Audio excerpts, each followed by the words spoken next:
If you're in Ruth chapter 1, just go ahead and stay there. I'd like to read Psalm 38, verses 18 through 22 to you first, because really it's setting the stage. It really communicates the heart that God desires in the life of his people. And I think as we go through the lesson today, we are going to see that this was the heart that Ruth possessed.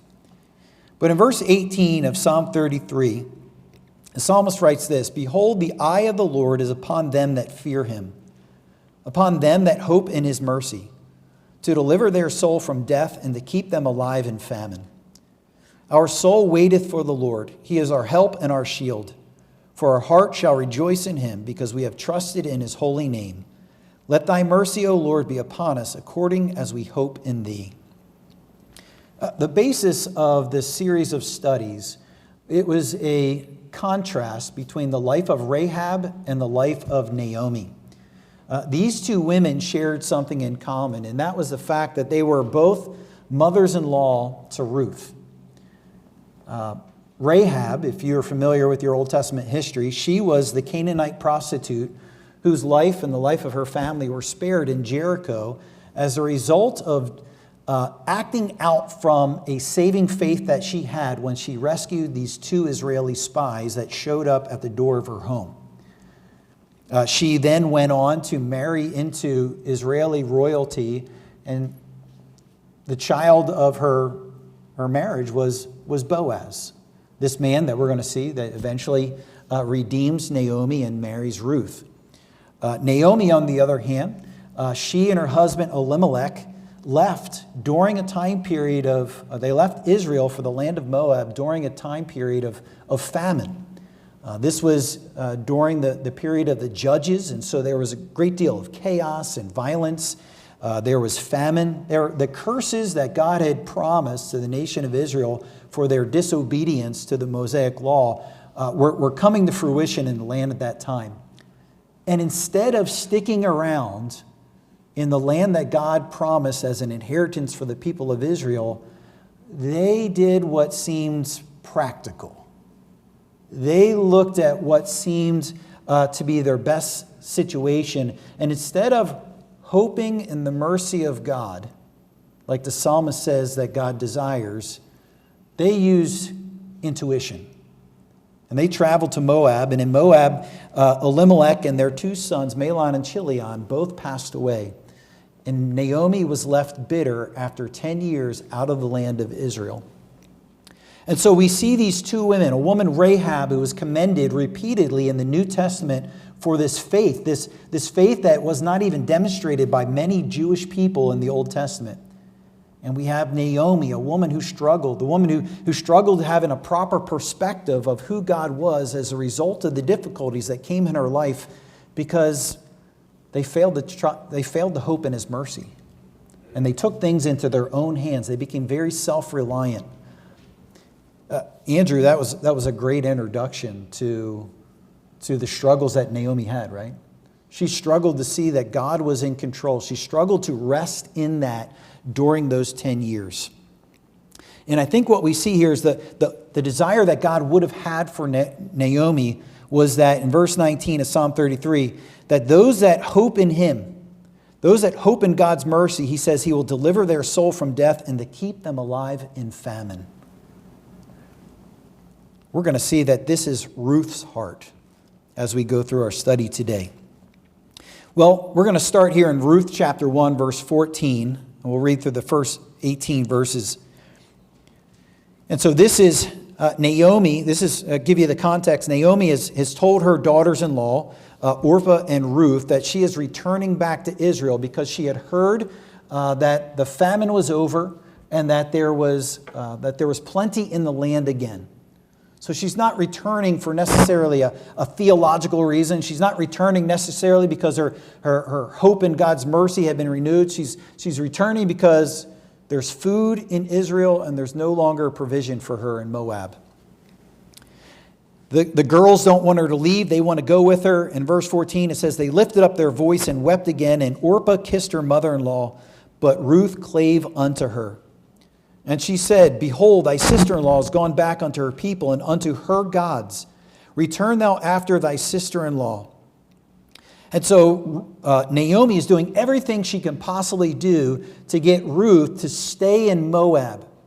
Orpah would have returned to worshiping the gods of Moab. She would have returned to her people. But Ruth is insistent that she wants to go with Naomi. Ruth said, Entreat me not to leave thee or to return from following after thee. For whither thou goest I will go, and where thou lodgest I will lodge. Thy people shall be my people, and thy God my God. She throws down the gauntlet. She says, I'm going with you. Don't even ask me again not to go with you. I am going to become an Israeli, and Jehovah, the God of the Israeli people, will be my God. She was distancing herself from her family, from her culture, and most importantly, the idolatry that she would have grown up in. She says, she's stating that I am going to be a believer in Jehovah. She says, Where thou diest will I die, and there will I be buried. The Lord do so to me, and more also, if aught be but death part thee and me. And when she saw that she was steadfastly minded to go with her, then she left speaking unto her. Naomi realized that there was no way that she could deter Ruth from coming with her. So she said, Okay, come on, let's go. The last verse of chapter 1 kind of sets the stage for us. And it tells us when they returned. And it says, Naomi returned, and Ruth the Moabitess, her daughter-in-law, with her, which returned out of the country of Moab, and they came to Bethlehem in the beginning of barley harvest. What we're going to see here throughout this lesson, and particularly we're going to focus on chapter 2, is how God is orchestrating all of these events. The author of the book of Ruth never really mentions God's moving in his direction. He's leaving it up to the reader, the audience, to see God's hand in all of this. But the timing and where they're located, all of this is God is working behind the scenes to do exactly what he says in verse 9, to deliver their soul from death and to keep them alive in famine. For the individual is hoping in the mercy of God, that they are placing their confidence in him to provide and meet their needs. He says, I will provide for that individual.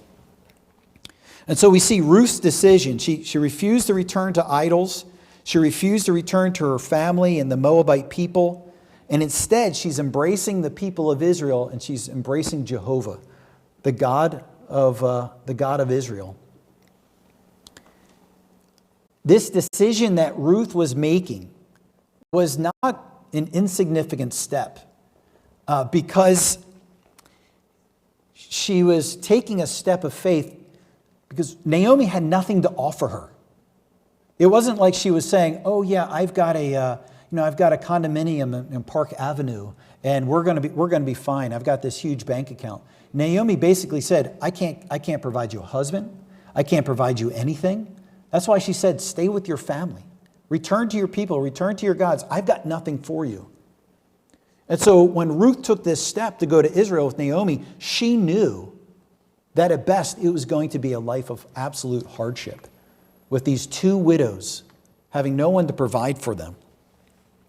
And what we see here is that Ruth's faith in the Lord stands in stark contrast to Naomi's outlook on things 10 years prior. When Naomi and her husband were looking for what looked good, right? They were looking for what had prospects. Well, there's food in Moab. Yes, we're leaving behind the temple. We're leaving behind God's people. We're leaving behind this inheritance that God has provided us, but at least there's food out there. Ruth was embracing the hardship because she trusted in Jehovah. And then we have verse 1. And it says, And Naomi had a kinsman of her husband's, a mighty man of wealth of the family of Elimelech, and his name was Boaz.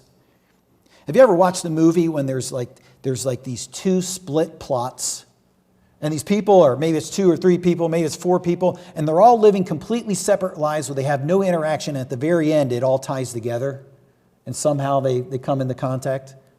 That's kind of what we see here in verse 1 is as Ruth, unbeknownst to Ruth, as she's going back to the land, there happens to be this elderly, wealthy landowner who is related to Elimelech, who just happens to be the son of Jewish royalty and a Canaanite prostitute, Rahab. This woman who directed faith in Jehovah when she rescued the Israeli spies.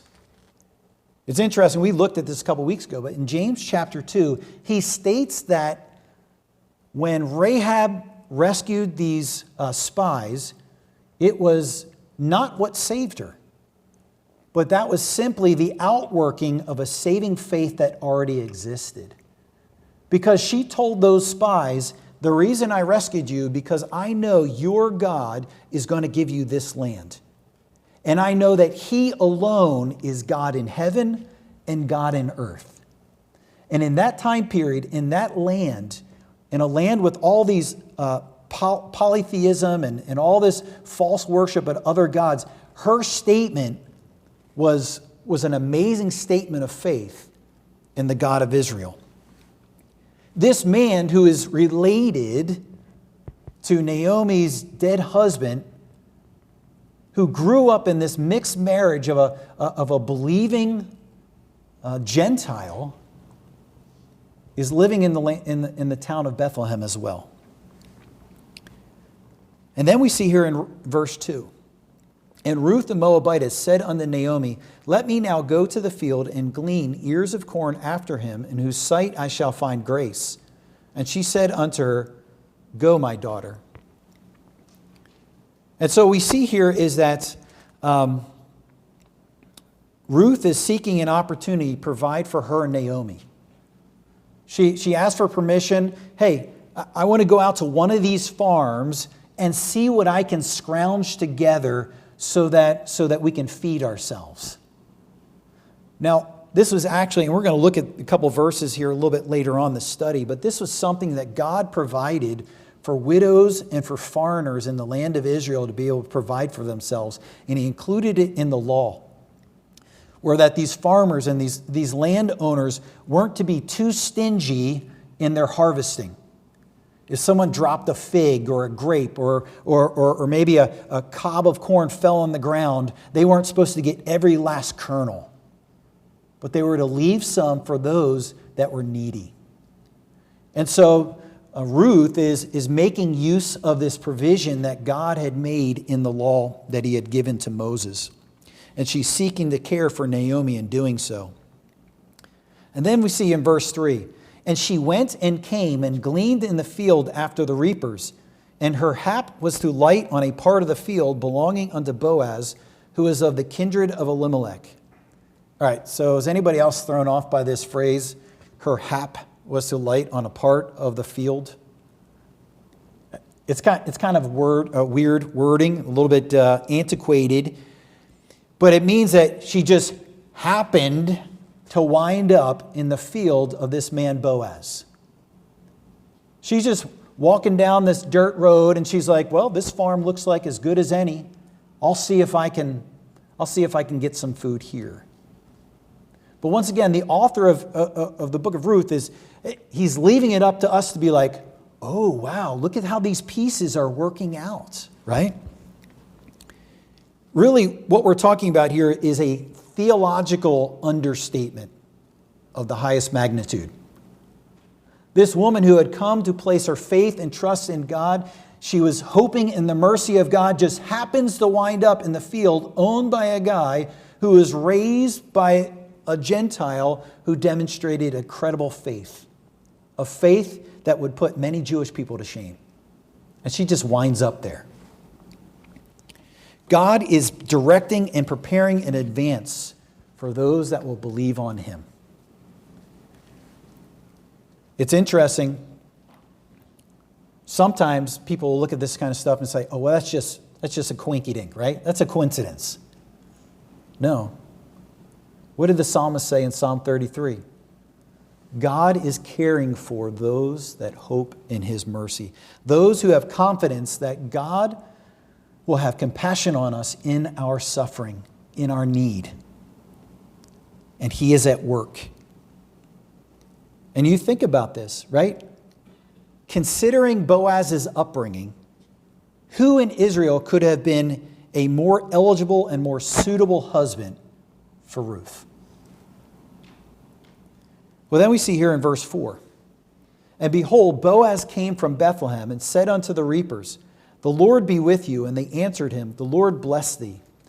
Then said Boaz unto his servant that was set over the reapers, whose damsel is this? The word behold in verse 4 is, it's kind of like the Hebrew word for saying, ta-da! Guess who showed up when Ruth was there? Right? They're really trying to drive this home like this is a big moment here. So here he comes out from the city, out from the town of Bethlehem to oversee this harvesting process that is going on the same day that Ruth shows up for the first time. And immediately, there's something about Ruth that is intriguing to him. There's something about Ruth that causes Boaz to say in verse 5, whose damsel is this? Who's this woman? I'm not familiar with her. Right? We're going to see as we go through Ruth that there were women that were gleaning in those fields. He had paid workers, men that were working in those fields, but he didn't recognize her, and he's like, what's up with that lady? His worker responds to him, and he says, it is the Moabitish damsel that came back with Naomi out of the country of Moab. If you grew up in a small town, or maybe you went to a small school growing up, you know everybody knows everybody else's news. And apparently, the fact that Naomi had returned and she had returned with Ruth, it was fairly common knowledge by this point. And he's saying, yeah, that's the woman. You know, this unusual woman, she's in your field, Boaz. And then in verse 7 it says, and she said, I pray you, let me glean and gather after the reapers among the sheaves. So she came and hath continued even from the morning until now, that she tarried a little in the house. And so his supervisor is recounting the fact that she had come to the field and asked permission to be able to work in this field. And he says, she's been working all day, nonstop. She's taken one little break, man, but she has just been getting after it. Her work ethic here really exemplifies that of the woman in Proverbs 31. Let's go ahead and turn there. Proverbs 31, verse 10.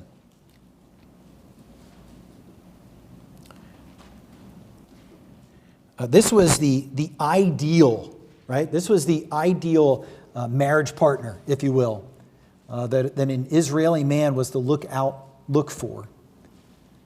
In Proverbs 31, verse 10, he says, who can find a virtuous woman? For her price is far above rubies. The heart of her husband doth safely trust in her, so that he shall have no need of spoil. She will do him good and not evil all the days of her life. She seeketh wool and flax, and worketh willingly with her hands. She is like the merchant ships. She bringeth her food from afar. She riseth also while is yet night, and giveth meat to her household, and a portion to her maidens. She considereth a field, and buyeth it. With the fruit of her hand she planteth a vineyard. She girdeth her loins with strength, and strengtheneth her arms. She perceiveth that her merchandise is good, her candle goeth out not by night. She layeth her hands to the spindle, and her hands hold the distaff. She stretcheth out her hands to the poor, yea, she reacheth forth her hands to the needy. She is not afraid of the snow for her household, for all her household are clothed with scarlet. She maketh herself coverings of tapestry, and her clothing is silk and purple. Her husband is known in the gates when he sitteth among the elders of the land. She maketh fine linen and selleth it, and delivereth girdles unto the merchant. Strength and honor are her clothing, and she shall rejoice in time to come. She openeth her mouth with wisdom, and in her tongue is the law of kindness. She looketh well to the ways of her household, and eateth not the bread of idleness. Her children arise up and call her blessed. Her husband also, and he praiseth her. Many daughters have done virtuously, but thou excellest them all. Favor is deceitful and beauty is vain, but a woman that feareth the Lord, she shall be praised. A rather lengthy description, but it paints a picture of a woman that is not afraid of work. A woman that is focused on running her home and preparing things for her husband and for her children and for the maids and for those workers. And she's doing it with a willing and happy heart. And I think we see here in verse 30, it's because she fears the Lord. This respect that she has for God. And this, the author of that proverb, I believe it's King Lemuel, he says, who can find a woman like this? Now think about what Boaz has already heard about Ruth. The fact that she has attached herself to Naomi, that she has left behind the gods of Moab, and she's embracing the Israeli community. She's embracing Jehovah. She's willing to work. She's willing to just get her hands dirty and just dig through the dirt for these gleanings of the barley, right? So she can provide for her mother-in-law. The wheels are turning in Boaz's mind, right? He's doing this. He's making these connections, and he's standing and he's amazed by this woman's character. He's amazed by who she is. So we go back to Ruth chapter 2.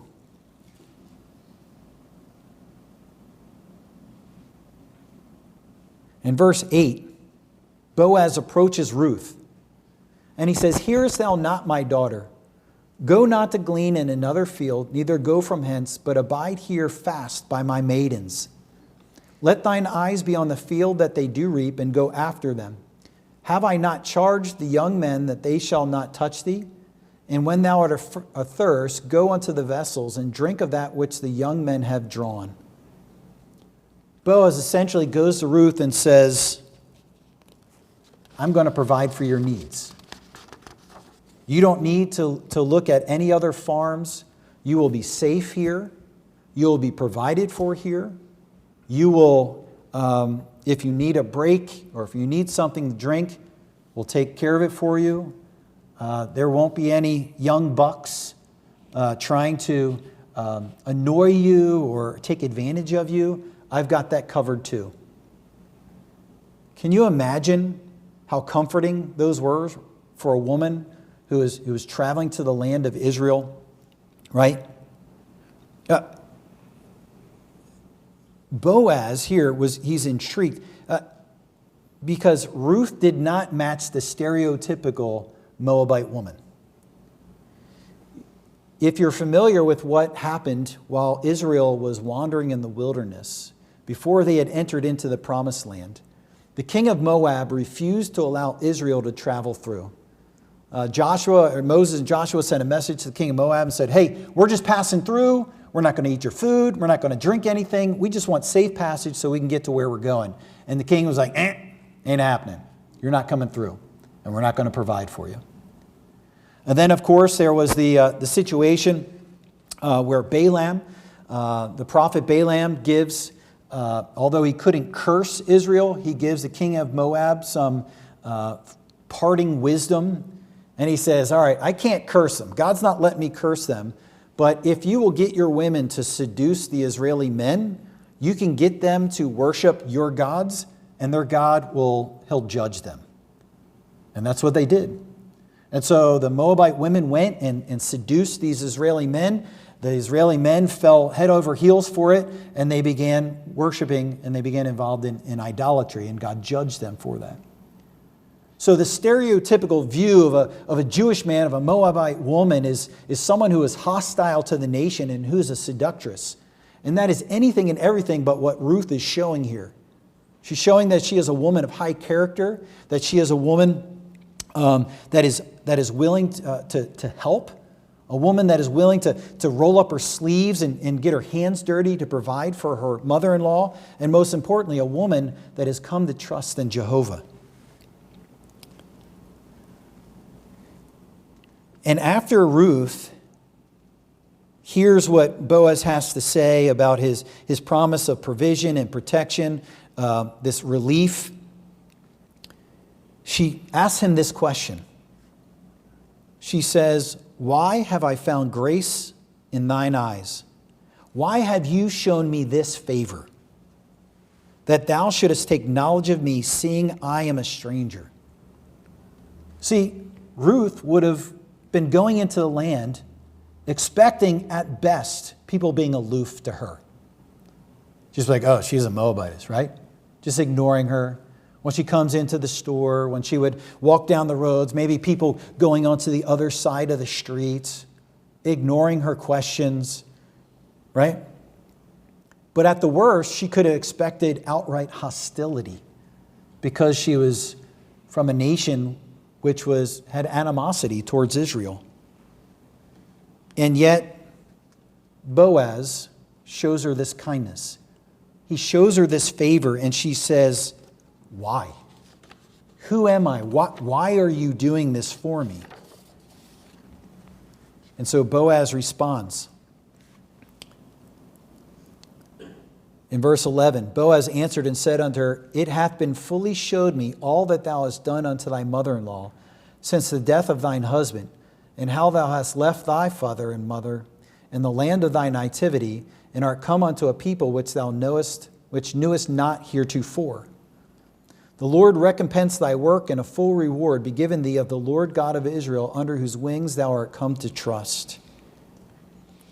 Boaz says, "Hey, I heard all about how you left your family.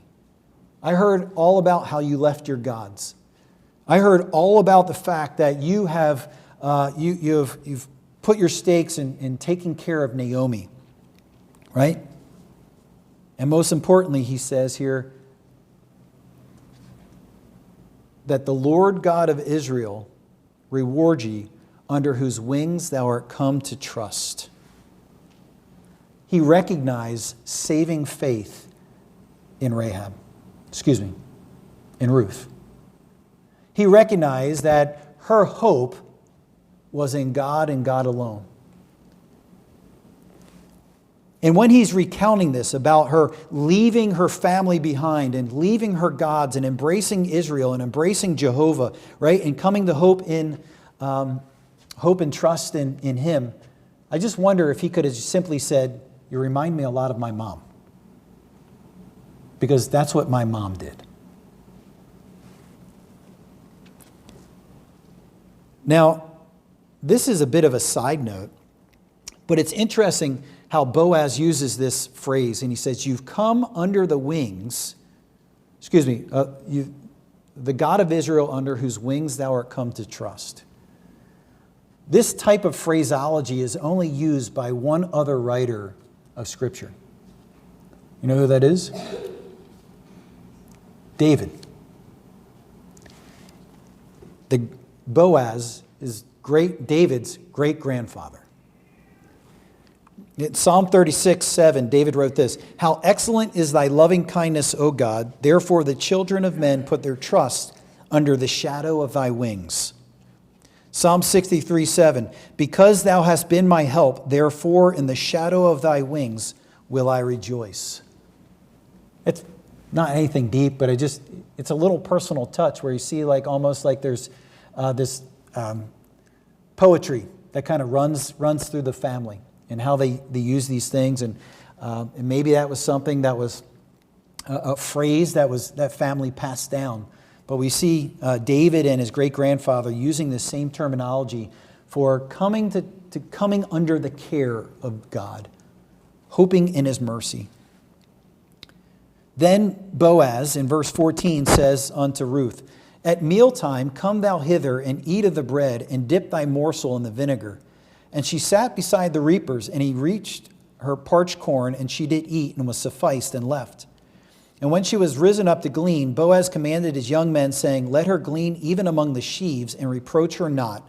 And let her fall also some of the handfuls of purpose for her, and leave them, that she may glean them, and rebuke her not." So she gleaned in the field until even, and beat out that she had gleaned, and it was about an ephah of barley. Boaz is just heaping attention on Ruth. He basically calls this woman who's working on his farm for the first time, He tells her, hey, come and eat with us at lunchtime. And he's just like providing more and more food. He's like, are you still hungry? Here, have this. Still hungry? Here, have this. And he's just like pushing food, right? It's like, the Italian mom. Hey, mangia, right? Come on, eat more pasta, right? Come on. You're like, oh, I can't eat, right? Boaz, he's just filling her with food, right? And then he makes a doggy bag for her. Oh, I gotta love the doggy bag, right? Right? Bringing the leftover hamburger home. He's like, here, you take this and you bring this home with you. And then he gives instructions to his workers and say, hey guys, I know the law says don't be stingy, but he's like, here's what I want you to do. I want you to glean some of the barley and be like, oopsie, I dropped a handful. I guess you're going to have to pick it up, Ruth. I mean, he is going overboard in providing for Ruth. Listen to these two verses, Leviticus 19 verses 9 through 10 and Deuteronomy 24, 19 through 21. These are two passages in which God provides for the widows and the foreigners. He says, and when you reap the harvest of your land, thou shalt not wholly reap the corners of thy field, neither shalt thou gather the gleanings of thy harvest, and thou shalt not glean thy vineyard, neither shalt thou gather every grape of the vineyard. Thou shalt leave them for the poor and stranger. I am the Lord your God. Then in Deuteronomy, he says, when thou cuttest down thine harvest in the field, and hast forgot a sheaf in the field, thou shalt not go again to fetch it. It shall be for the stranger, for the fatherless, and for the widows, that the Lord thy God may bless thee in all the work of thine hands. When thou beatest thine olive tree, thou shalt not go over the boughs again. It shall be for the stranger, for the fatherless, and for the widow. When thou gatherest the grapes of thy vineyard, thou shalt not glean it afterward. It shall be for the stranger, for the fatherless, and for the widow. Essentially, he is saying, don't harvest your fields twice. If there's things left behind, just leave them. That's how I'm going to provide for those that are poor and needy. But Boaz went above and beyond what was required. Boaz went above and beyond, and he just heaped food just on her plate. The actual measurement that it says that it was about an ephah of barley, she left that day with about 30 pounds of barley. I mean, she's toting back home, a sack of barley that would have provided for her and Naomi. And this is where that contrast between Naomi and Ruth gets really interesting, right? Naomi and her husband Elimelech left Bethlehem, which literally means the house of bread. They left it because there were supposedly better prospects in Moab. We've already talked about that God intended for the Israelis to stay in Israel. That's where he wanted to provide for them. That's where he wanted them to worship them. But they were looking for, humanly speaking, where the provision was. And instead of hoping in the mercy of the Lord, they did what was right in their own eyes. They added up the numbers, right? On the other hand, and so the result was the death of her husband and her two sons and bitterness of spirit. On the other hand, Ruth left her people, left her country, left her gods for the God of Israel, and she chose to make Israel her people when there were no human prospects of being able to provide for herself. There are no prospects of a husband. There are no prospects of finding a good paying job. And yet, what did she do? She had confidence in the compassion of God on those who are needy and suffering. And she took a step of faith. A step of faith that Elimelech and Naomi didn't take. And what was the result? The result was that God poured out a bountiful supply of food and provision for Ruth and for her mother-in-law. It says in verse 18, and she took it up.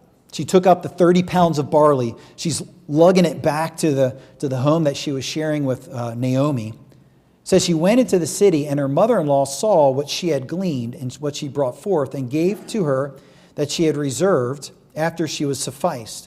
So not only she's toting home these 30 pounds of barley, but she's bringing her doggy bag home with her, and she's sharing that with Naomi.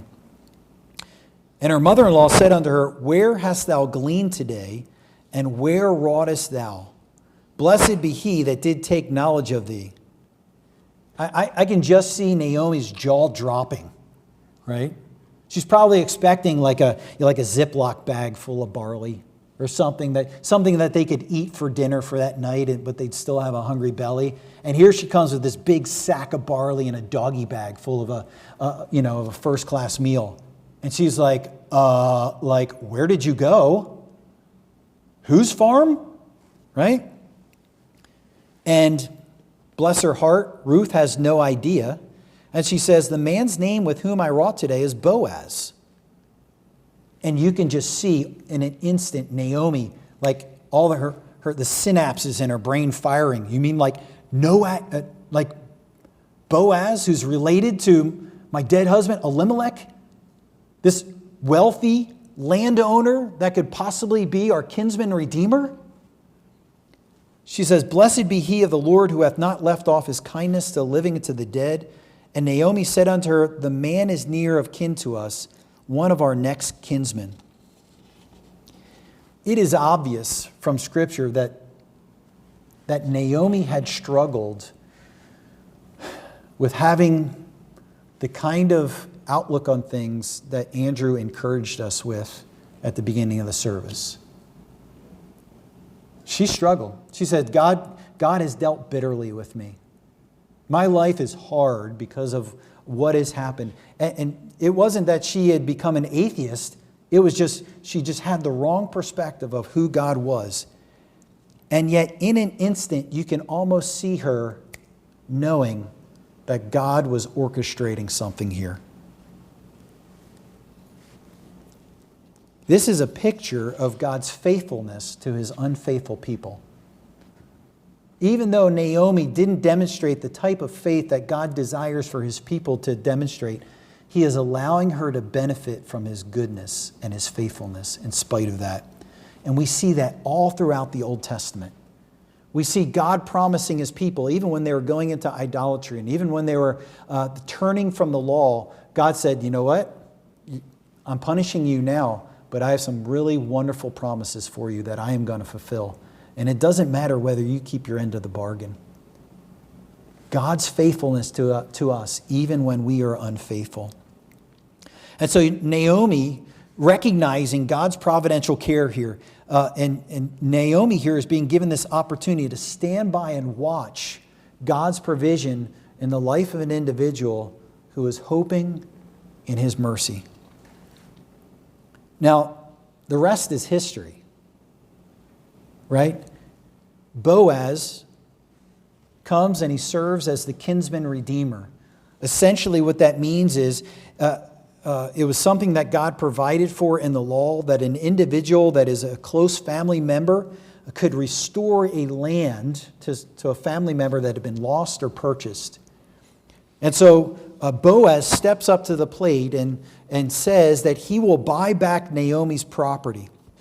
And with that, he also married Ruth. He provides this security, he provides this protection. And through Boaz's marriage to Ruth, they have a child, a son by the name of Obed, who was the grandfather of King David. And eventually, they found themselves in the lineage of Jesus Christ, his human nature. So what do we see here in conclusion? God's provision for Ruth the Moabite was similar to how he provided for Rahab the harlot. Now, it seems that Rahab was dead, likely at this time. Boaz appears to be an older gentleman, so his mother had probably passed away before.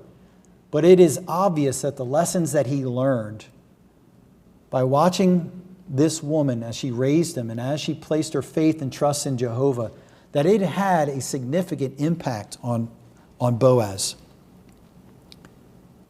And we see the contrast here between Naomi's struggles, right, and her confidence in God's compassion on her.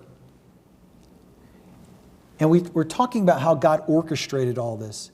I tend to wonder,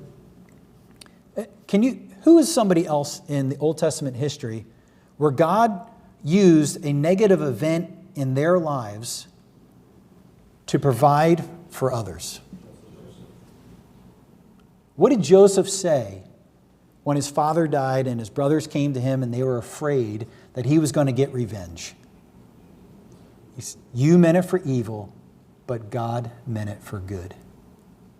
God knew in advance about the famine that was going to be coming decades and decades before, and he allowed Joseph's the ill intentions, the evil of his brothers, to bring Joseph into that land so that Joseph could be uniquely prepared to provide for his brothers at the exact right time.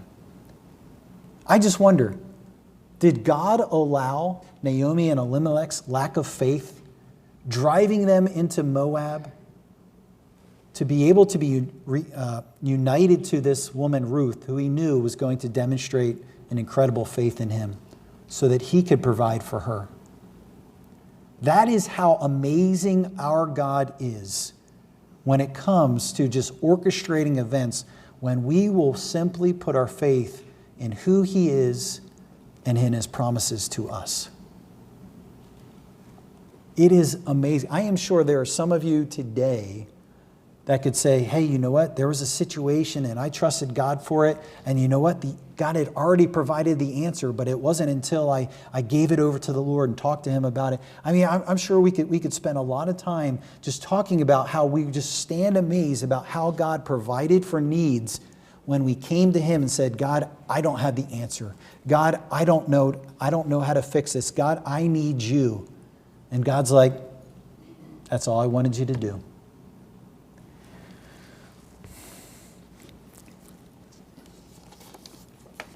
One of the things that I thought was so interesting about this,